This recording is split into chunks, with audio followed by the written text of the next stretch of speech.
This is Luke chapter 12, verses 49 to 59. This is the Lord Jesus speaking. And I came to cast fire on the earth, and would that it were already kindled.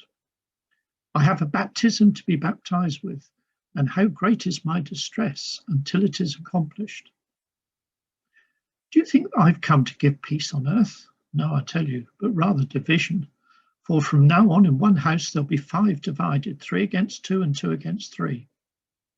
They will be divided, father against son and son against father, mother against daughter and daughter against mother, mother-in-law against her daughter-in-law, and daughter-in-law against mother-in-law.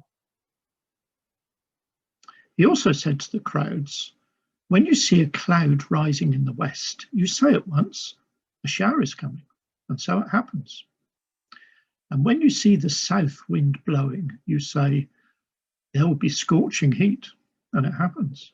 You hypocrites, you know how to interpret the appearance of earth and sky, but why do you not know how to interpret the present time? And why do you not judge for yourselves what is right? As you go with your accuser before the magistrate, make an effort to settle with him on the way, lest he drag you to the judge, and the judge hand you over to the officer, and the officer put you in prison.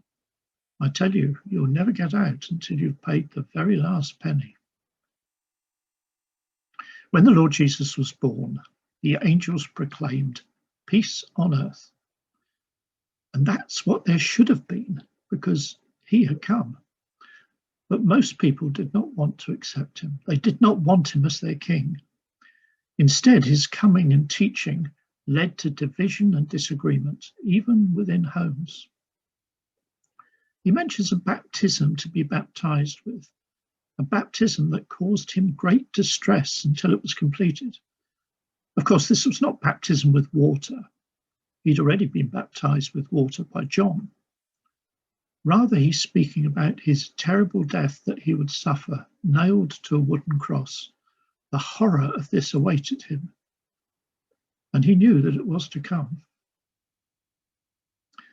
The crowds were used to interpreting the weather. They could predict what the weather would be like from the clouds and the winds, but they did not know how to interpret that time.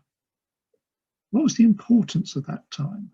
This was the time when the Messiah was with them, when they had that unique opportunity to welcome the one who'd come to them, who'd shown just love and kindness, but they were rejecting him, and as such were bringing judgment on themselves.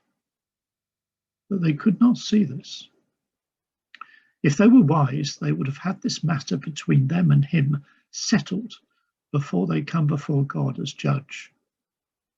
Yes, there will be judgment. Well, here's something for us to think about. Why did many reject the Lord Jesus? Why do many still reject him?